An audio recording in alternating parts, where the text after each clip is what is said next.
We're back, my favorite place on my whole farm, and this is Susie's Ridge.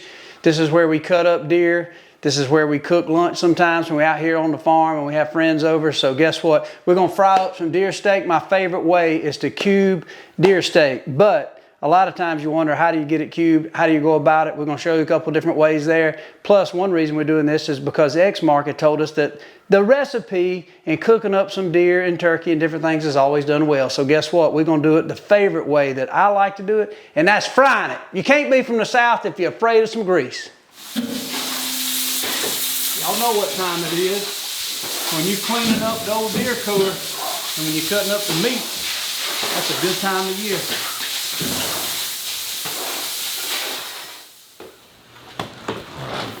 Well, it's starting to get cool, and we've been doing quite a bit of hunting, and now we kind of shifted our attention back over to Georgia, and we're about to get after these deer around here with our bow and arrow. And being it's getting cool and kind of getting festive, man, we've been cleaning up our cooler, getting all of our processing equipment ready to roll.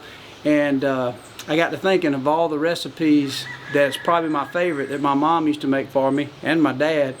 Was fried deer steak, and obviously I've got some deer, and I also have some elk, and so just kind of wanted to fry up some deer steak. Be good for a lunch, man. You put it in between two pieces of white bread, a little sauce, or if you don't do nothing at all, maybe a little mayonnaise is good, or if you just want to eat it regular, make you up some gravy. So let's go fry up some deer steak, and I'll show you my favorite way, and it's the simplest thing ever. It seems like the best food is always the simplest. So let's fry up some venison. Well, let's dive right in here, and I'll get into how I prepare it. Now, a lot of times you can go to the grocery store and you can buy beef cube steak. Obviously, my favorite better than beef is even deer or venison, elk, or deer, mule deer, pronghorn. It's all good. And this is a small backstrap off a doe right here. Now, a lot of people like to do other things with the backstrap. I love to grill it, cut it in fillets, and to grill it. But in this case, we're gonna cut it into those same little mignons, and then I'm gonna beat it out with a hammer, show you two different ways. Obviously, I'm kinda spoiled up here because over the years, I've put together some of this meat product, this Meat You Maker product. I got grinders, I got cubers, I've got a dehydrator, I've got everything I need to make sausage. So I spend a lot of time up here because we eat a lot of deer meat. But what we're gonna do today is the basic simplicity of making cube steak, and then what I do to go about frying it. It's not crazy, it's a very simple recipe. If you're already wondering like, okay, let me see how Waddell's gonna do it, even if it ain't the way you do it, if it's something you hadn't seen before, or if you have seen before, we'll appreciate the critiques, even in the comments. So let's cook up some backstrap right here. In this case, we're gonna cube it. I got two different ways. You can buy these hammers pretty much anywhere you go, and it's very simple. This is just a cubing hammer. So in this case right here, you take this elk, which I've cut it up in a little steak, but obviously I'm not gonna grill this. I'm gonna simply fry it. So I wanna tenderize it real good. So it's a simple process. You just flatten it out, a little loud, turn it over.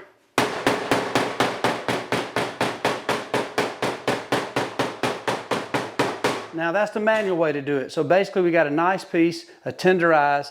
Notice that right there, boy, that's good. You can make you some gravy, a biscuit, piece of white bread or so, throw it on there, make you a sandwich. But basically we have cubed and tenderized that up. Now if you really want to make it simpler, you can go, say, to Meat You Maker. And what we got here is a basically cuber. This is something that does real simple. Just throw it in there. I like to do a couple different ways. Now the steak that you buy in the grocery store is going to look more like that because they've got a cuber. So that's a piece of cubed deer steak. So in a case to where you just want to do some backstrap, or maybe you cut some deer meat off the carcass and you want to try it a lot of different ways, you can take, in this case, this is backstrap. I like to work with backstrap. You want to cut it about that thick. Now, there's another recipe. If you just want to take that and put it right on the grill, I got my favorite way. It's on another X-Mark video. That's good. And a lot of people say, well, that's made for grilling. That's made to eat just as is. It is, but guess what? It's also good for cubing. So what we're gonna do is just cut this up in fillets. And like I say, even if you don't have a good cuber, you can buy these little cubing hammers pretty much everywhere. And the biggest thing, you can see I got this prepared really good. I got all the sinew. And in my opinion, wild game, I like to get as much of the fat off as I can. For me, you know, deer eat a lot of acorns, a lot of browse, and the fat gets a little more gamey. But if it's just red, lean meat, man, it's not gamey at all.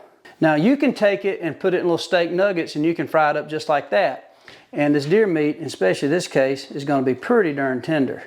But what I like to do is to cube it, and man, you ain't even got no teeth. You got an aunt, uncle that's in dentures.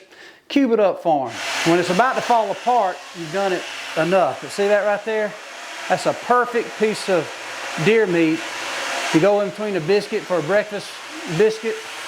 Ready to go. So we're going to set it right there. And what we'll do is we'll do a little both. So I'm going to continue on and I'm going to get all this meat prepared, and we'll go back and I'll show you just cooking in a little electric frying pan.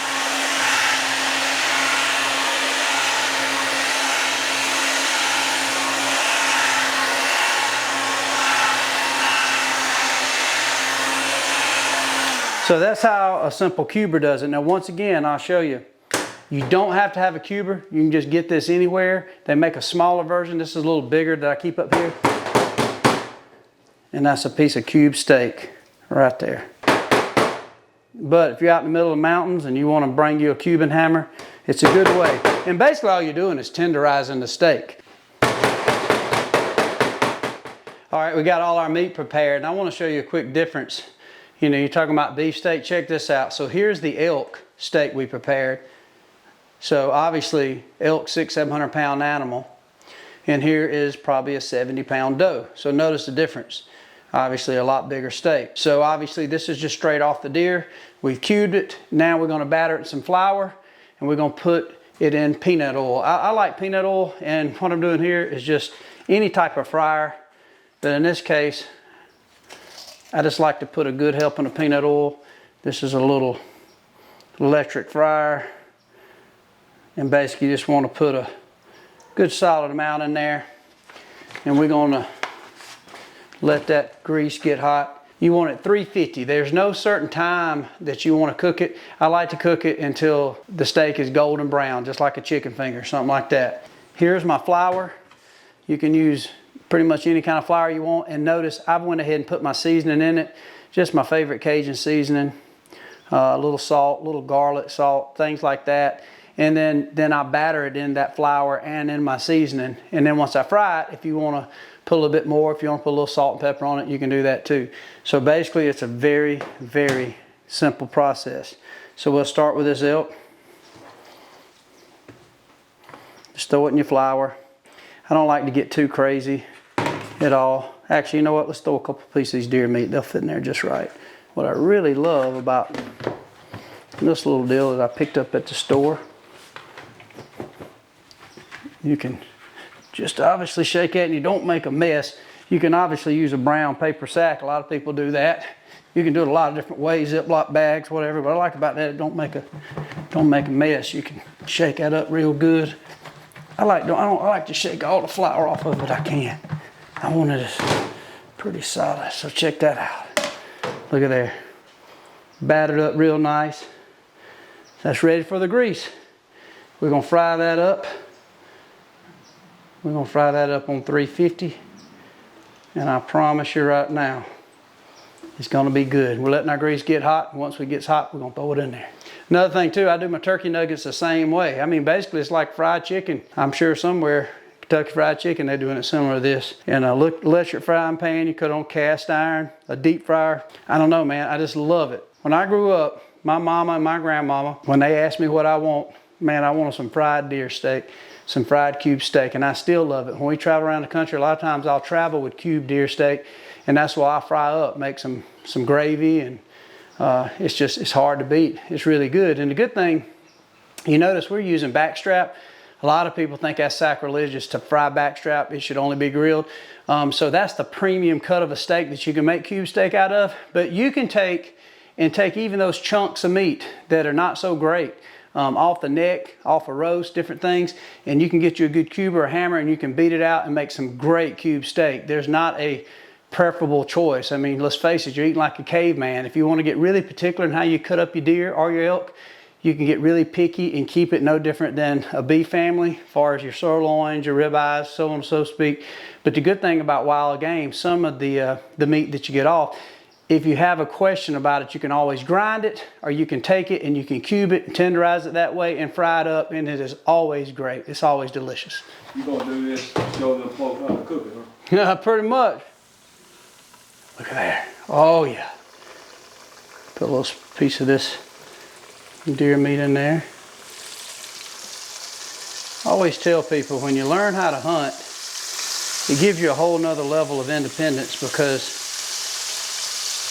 I'm just like anybody else. I go to the grocery store, to the supermarket, and I buy groceries. I buy meat, I buy steak, I buy fish, I buy chicken. But based on the unknown, when you understand these renewable resources that's out here in the wild, and you understand how to hunt them, it just changes the game, man. It changes the game and your confidence and everything you can do. I like to put a lid on it and kind of open a little bit, because it seems to really even tenderize it a little more. So we'll go ahead now, while that's frying to a golden brown, we'll go ahead and put the rest of our meat in here. And when that comes off, we'll be ready.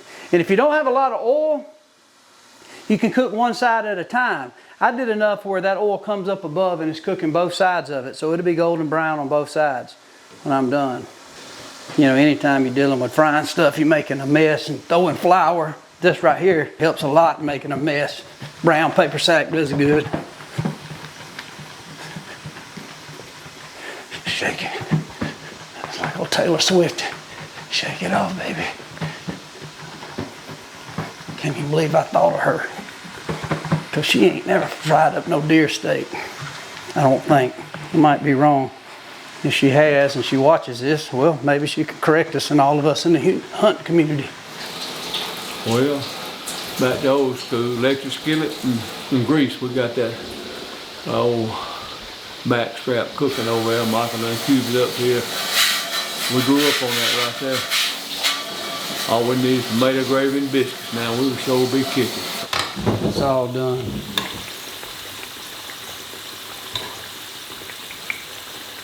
It's really good if you want to make you some gravy, man. I like, my dad mentioned it, but we used to, my mom would make tomato gravy.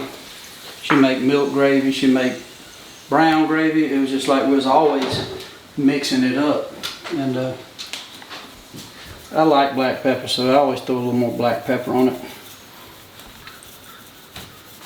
And then a little bit of sea salt. It don't take much. A lot of people think you need a ton of seasoning on wild game, and everybody has a tendency to overcook it too, you know.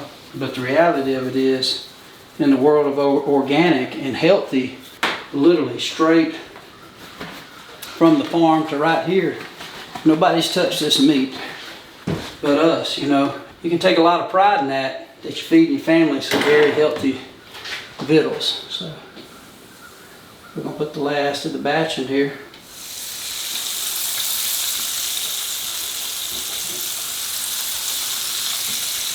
I'm convinced, you know, a lot of these families, you know, frying deer meat and stuff like that, I'm convinced a lot of these families growing up, you know, we didn't have a lot. You could always take and you can fry meat, you know, like from alligator tail to squirrels and everything. Fry the liver. There's a lot of things that people just didn't want to just eat raw. You fried it up, seasoned it pretty good. Yeah, it's gonna cool off. Papa gonna give it a spin here in a minute. Some of that BACKSTRAP. Hey, can't beat it. We'll try 2 pieces. All right. Yeah, that's the deer. That's deer. It should be cool now, yeah.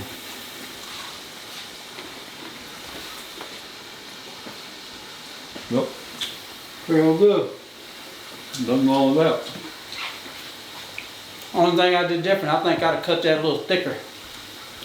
Almost too thin. It's crunchy though.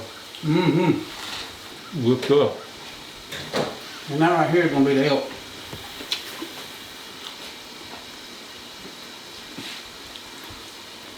Maybe you wanna go west.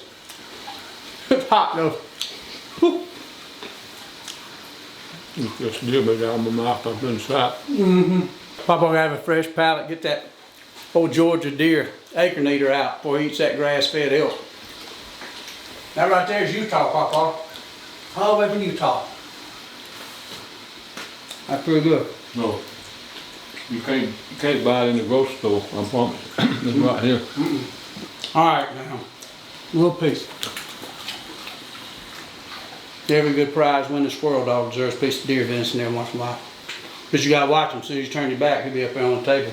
Me and Papa just get a piece of white bread, probably make us a sandwich and finish it up. But I hope y'all enjoy this type of thing, man. I grew up eating deer meat. Obviously, I always dreamed of hunting elk. Now I got some elk in the freezer and some mule deer and even pronghorn. But it's real simple, man. You know, you learn how to take advantage of these renewable resources. Really not take advantage, they're here for our advantage. It's an amazing independence feeling. It's delicious, it's good. I've not met anybody who don't like it. You know, if you're a meat eater, this is some of the most proud fuel that you can ever partake in eating. So if you like this sort of thing, be sure to go to Xmark, all their pages, and check it out. You'll see this xmark.com/backyards. You can see so many different things that people give you, all kind of different tips. There's a plethora of information. That's the cool thing about where we at right now. There ain't much you can't learn about, and there's not much you can't give your own opinion. So if you see something here that you like, comment. If you see something here you say, hey man, that's good, but here's another way you can do it or try it, please do that too, man. That's how we learn. That's how I learn. And that's why we're doing these sort of things. So thank y'all for tuning in, man. Happy hunting. It's here. Last thing too, I want to make sure to wish everybody good luck. If your season's in out there, I know across the South it's coming in everywhere across the nation. Good luck if you're bow hunting. Rifle season's closing in.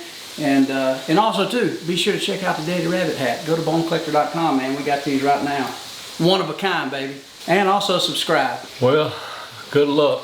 Papa's way behind, but it ain't never too late. So I'm always running behind to get stuff done. So I'm taking Sasa this coming week, and we'll see if we can't get her one knocked down, and then Papa's gonna get serious after I get Sasa one. But good luck to all y'all down here in the South. Good luck across the whole nation, because it's coming in everywhere. Good luck to every one of y'all out there in the hunting world. Thank you.